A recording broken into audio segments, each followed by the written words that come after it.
நம்ம பேக் பீஸ்க்கு மேலே ஃப்ரண்ட் பீஸை வச்சுட்டு இதிலிருந்து நம்ம பட்டிக்கு ஒரு மெஷர்மெண்ட் எடுக்கணும். எப்படி மெஷர்மெண்ட் எடுக்கிறோன்னு பாருங்கள். பேக் பீஸ்லேருந்து ஃப்ரண்ட் பீஸ் போக பேலன்ஸ் இருக்கிற பார்ட் இருக்கு இல்லைங்களா, அந்த பார்ட்டை வந்து நீங்கள் அளந்துக்கோங்க. பாருங்கள், இங்கேருந்து இங்கே 2.25 இன்ச் இருக்குது.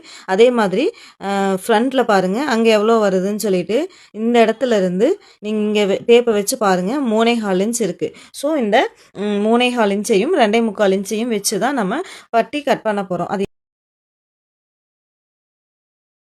இப்போ மெஷர்மெண்ட் எப்படி குறிக்கணும் அப்படின்னா, நம்ம 2.25 இன்ச் எடுத்திருந்தோம் இல்லைங்களா, இந்த இடத்துல சைடு ஜாயின் பண்ணுற இடத்துல. ஸோ அந்த 2.25 இன்ச் கூட 1 இன்ச் ஆட் பண்ணிவிட்டு 3.25 இன்ச் வரும். ஸோ 3.25 இன்ச்சை இந்த இடத்துல நம்ம குறிச்சிக்கலாம்.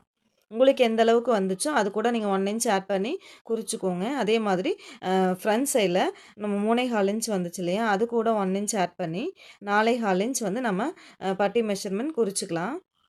இங்கிருந்து 4.25 இன்ச் குறிச்சிக்கலாம். ஓகே.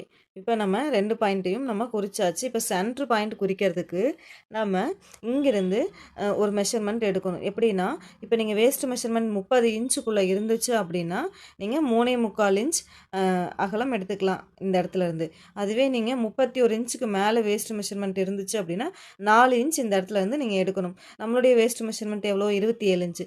ஸோ நான் 3.25 இன்ச் வந்து இந்த இடத்துல இருந்து குறிச்சிக்கிறது. 3.25 இன்ச் நம்ம குறிச்சிக்கலாம். ஓகே. அதே மாதிரி மேலேயும் 3.25 இன்ச் குறிச்சிக்கலாம். இப்போ இந்த சென்டர்லேருந்து நம்ம இங்கே எவ்வளோ குறிச்சிருந்தோமோ அதுலேருந்து 1 இன்ச்சை மைனஸ் பண்ணிவிட்டு அதனுடைய லென்த் எடுத்துக்கணும். இப்போ நம்ம இங்கே 4.25 இன்ச் எடுத்திருந்தோம் இல்லையா, அதுலேருந்து 1 இன்ச்சை மைனஸ் பண்ணிவிட்டு 3.25 இன்ச் வந்து இந்த இடத்துல மார்க் பண்ணிக்கலாம்.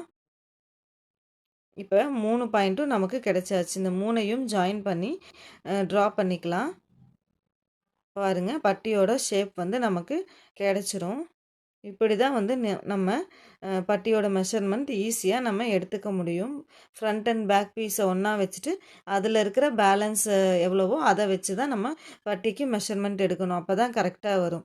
இப்போ பாருங்கள், இந்த 3ஐயும் சேர்த்து நம்ம லைன் போட்டாச்சு. ஹூக்ஸ் பட்டி சைடு இருக்கு இல்லையா, அங்கேருந்து உள்ளே ஒரு 1/4 இன்ச்சு தள்ளி மார்க் பண்ணிவிட்டு ஸ்கேல் வச்சு கிராஸாக லைன் போட்டுக்கலாம்.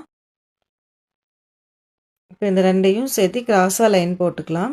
ஓகே. இப்போ பட்டியோட மெஷர்மெண்ட்ஸ் எல்லாமே நம்ம குறிச்சாச்சு. இப்போ நம்ம சுற்றியும் கட் பண்ணி எடுத்துக்கலாம். ஆல்ரெடி நம்மளுடைய பேஜில் ப்ளவுஸுடைய பேக் பீஸ் எப்படி கட் பண்ணணும், ஃப்ரண்ட் பீஸ் எப்படி கட் பண்ணணும், ஸ்லீவ் எப்படி கட் பண்ணணும்னு சொல்லிட்டு தனித்தனி வீடியோ நான் அப்லோட் பண்ணியிருக்கேன். போய் பாருங்கள், ரொம்ப கிளியராக அதில் எக்ஸ்பிளைன் பண்ணியிருப்பேன். அப்படியே நம்ம சேனலையும் சப்ஸ்கிரைப் பண்ணிக்கோங்க. தேங்க்யூ.